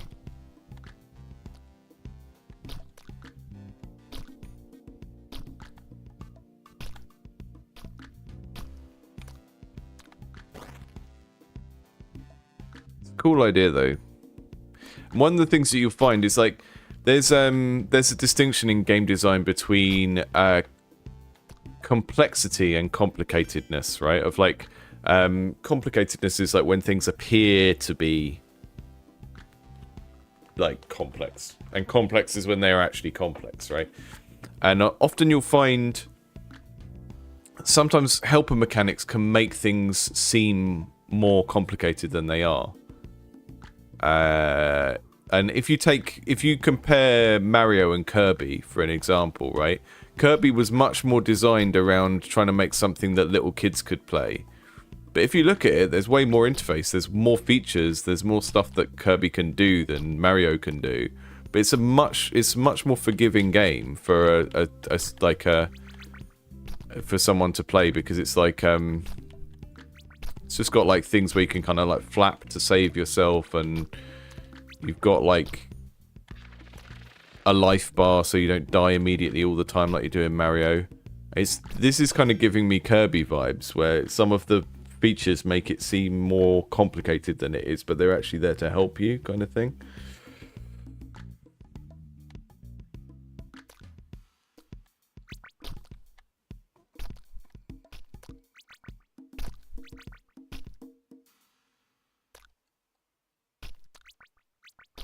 So using the hover basically stops you jumping too high. It's kind of hard to see it if you're just watching someone else, but it means you can stop yourself jumping into things like with your and headbutting them, because of the you can like hover and then use your double jump after the hover, so that you kind of bounce in the air almost. There's quite a lot you get out of those two mechanics in terms of just like variability of how you get through things.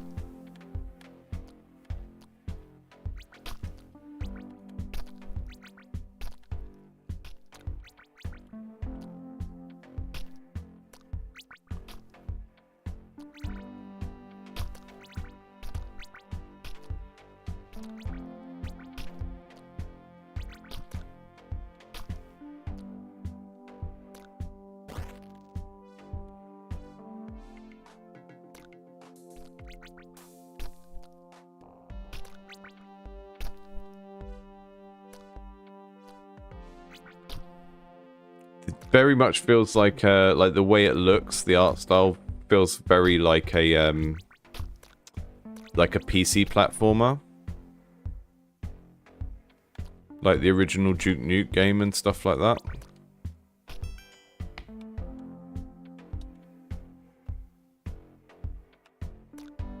I do have to collect all the ink because it's there, and I'm an octopus and I desire the ink, even though I can make it myself.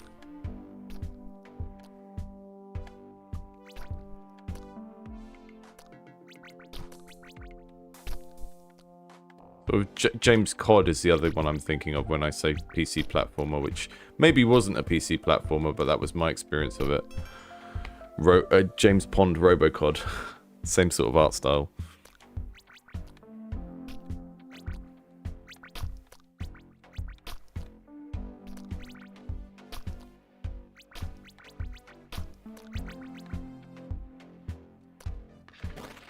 Ah!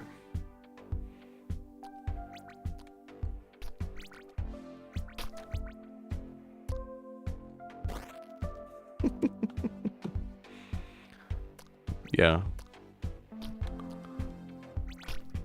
We want one thing, and it's a parallax forest.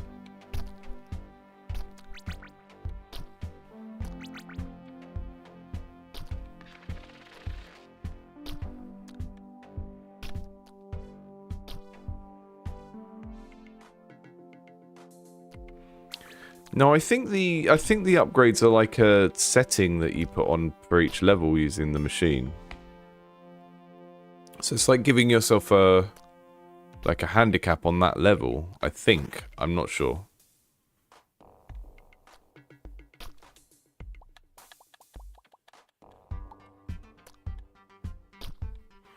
What does... Oh, how many double jumps you get? Let's do it with 8 double jumps. Octuple jumps. I like that it goes up to 8. Very thematic.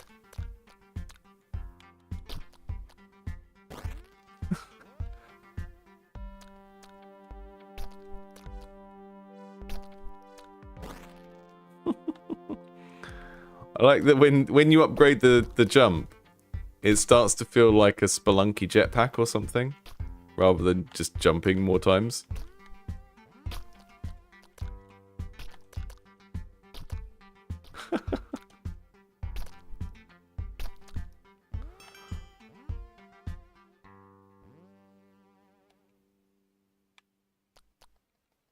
Yeah, so yeah, the upgrade is just for the purpose of that level, so you can just... I can only do 7 this time. Maybe it's because I was excessive last time. Maybe it's because there's not enough ink.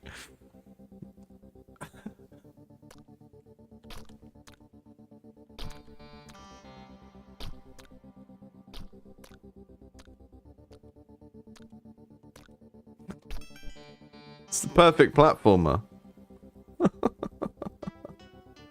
Yeah, the little dots of ink that go around the character. That's neat.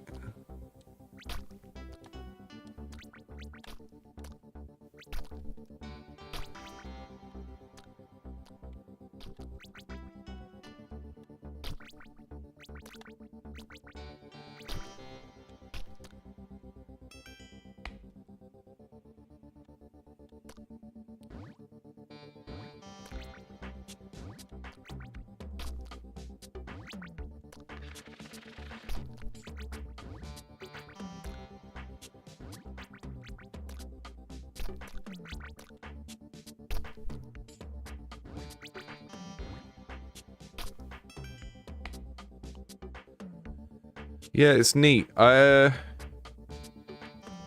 is a certain amount of puzzling to it, but it is much more reactive because it's all to do with how you use your double jump and how you use your hover and how those two things interact. Because you can double jump and then hover if you need to stop headbutting something, or you can hover and then jump off of it.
D.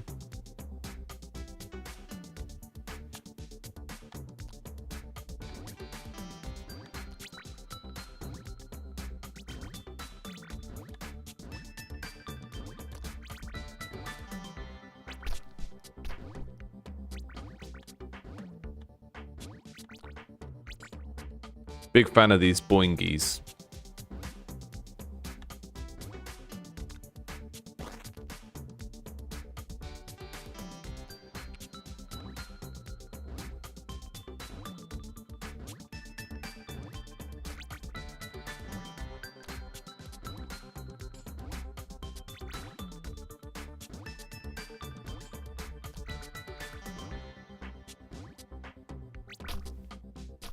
Can I get that from this side?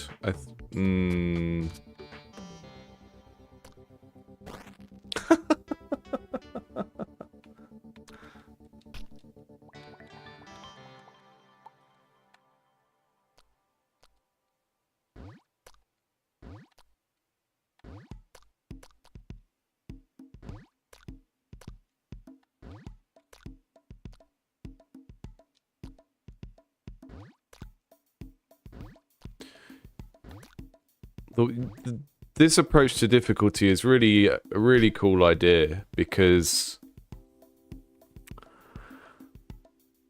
it's per level, so you just skip the level. Like, I think if you made it so that you were making your game easier and you were sort of presenting it as a fixed thing, then people wouldn't want to use it. But you play the level a couple of times, go, oh, I can't be bothered, give yourself a boost, skip past it, and then you can come back to it later, right? It's really neat.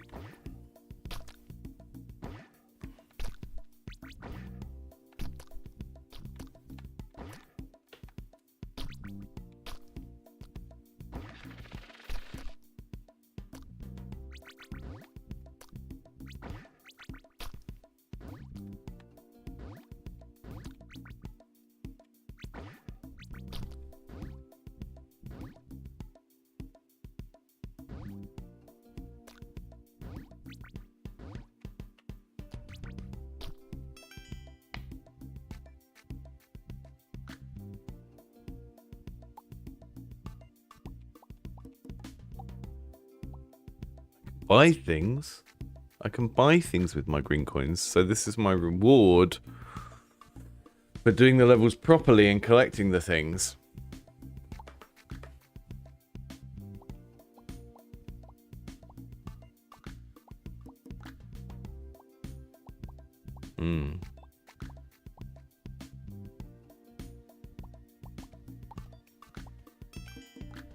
Absolutely. There's two though. I'm not sure what that does.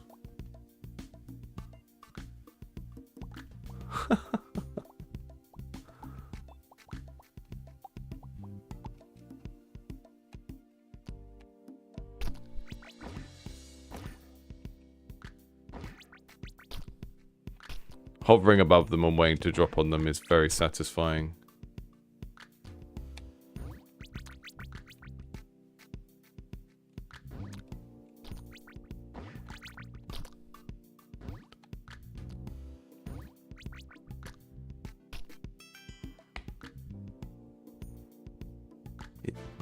Choose an outfit here. Oh my goodness.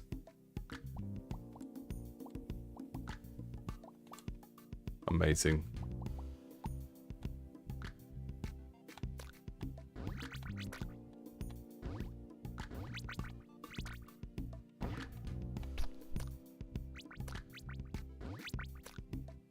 I look like a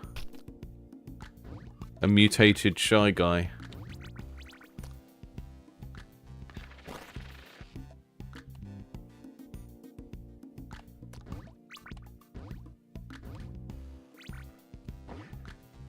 Yeah, it's a very good death animation, isn't it?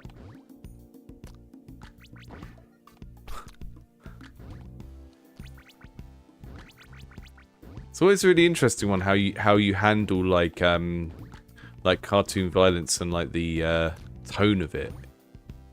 Like earlier with with Herd, we had a similar thing where it's like they did a nice little boink.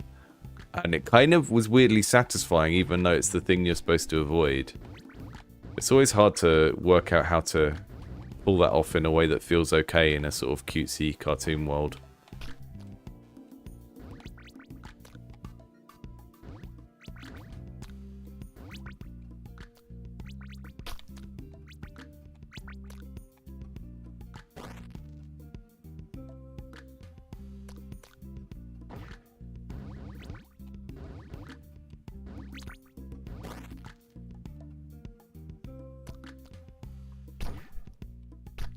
You know what time it is. I've got the stink for some ink.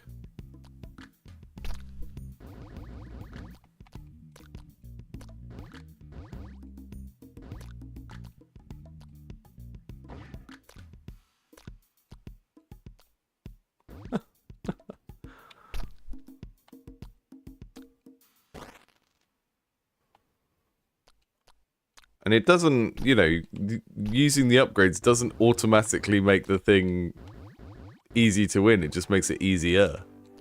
Gives you an advantage in one way, but often because you're kind of rushing through and you think, oh, I've got it easy now. You sort of underestimate that you still have to avoid stuff.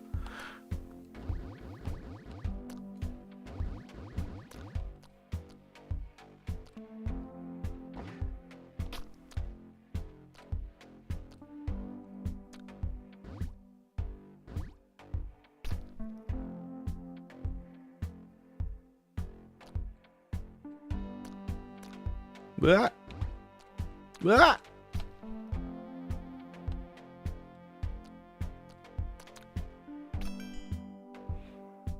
Right, last level, and then I need to log off because we've been going 2 hours, and yeah, I think this one is really neat. The approach to difficulty is really interesting. I think the two base mechanics of this would be interesting even without that aspect. But in terms of like the design of the sort of progression of this game, having that difficulty approach is really, really lovely because it means you can kind of just keep playing even if you hit a level that you're really having a bad time with. So it's there both as a mechanic to help players that are struggling with the difficulty and for players that are like generally doing okay with the difficulty of the game but just want to skip one particular level because they can't get the knack of it.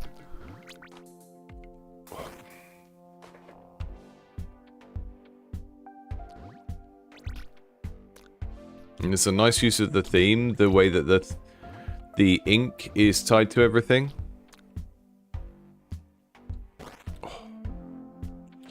I think my first impression when I saw the game, I was just like, oh, it's an octopus that jumps, fine, whatever. That's strange and surreal, but the ink is sort of tied to both abilities, and it's tied to the mechanic of being able to skip the levels, or not skip the levels, but make the levels easier by upgrading things.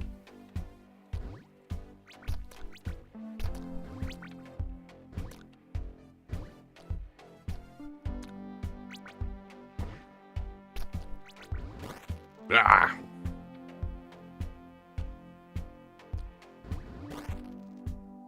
I'm not going to make it through this one, I don't think. This is one that having more jumps is not going to solve for me.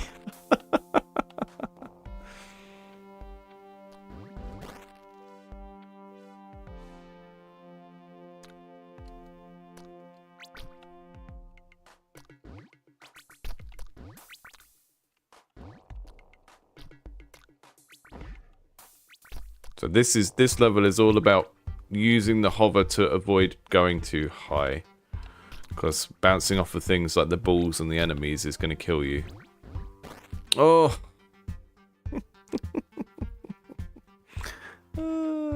This might be the first time where upgrading my hover would be helpful. I can't. I cannot. Cannot afford to.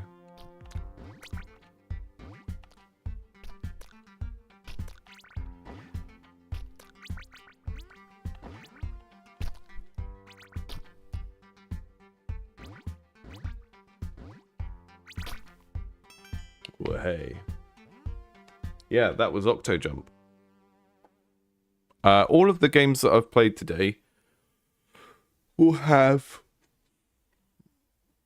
links in the description of the stream. So you should be able to go and check them out if you want to.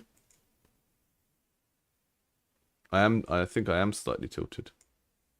I can make it worse if that's better. Like that.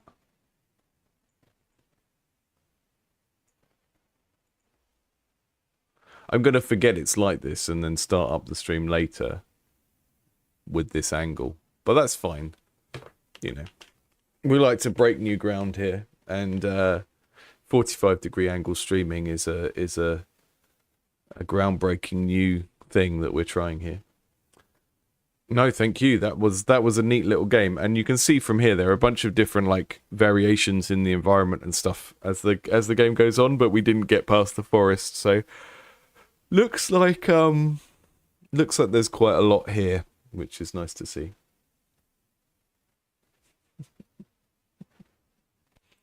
Right, I'm going to schedule a stream for maybe about 6 or 7 hours time to go through the rest of the the jam games from Collab Jam, so hopefully see some of you then.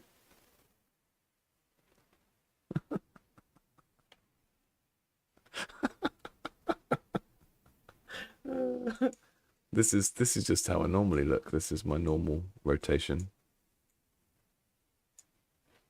One day I'll set I'll put a controller in and I'll somehow work out how to rig the controller and put up to the position and rotation on OBS, and I'll be able to actually fly around. That would be fantastic. If anyone knows a OBS mod that allows me to control the location of elements using a controller, because then I can make a little flying Dr. Robotnik thing and I can sit in it and I can fly around the screen.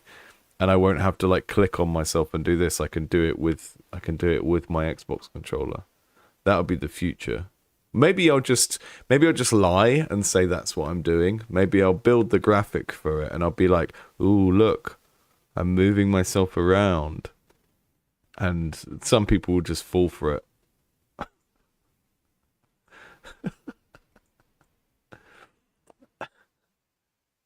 People told me, get a second screen. You need a second screen. And now I got one, and now I'm a menace to society. Right. See you all soon. Thank you. Sorry, Fuzz. See you all soon. Thank you for coming.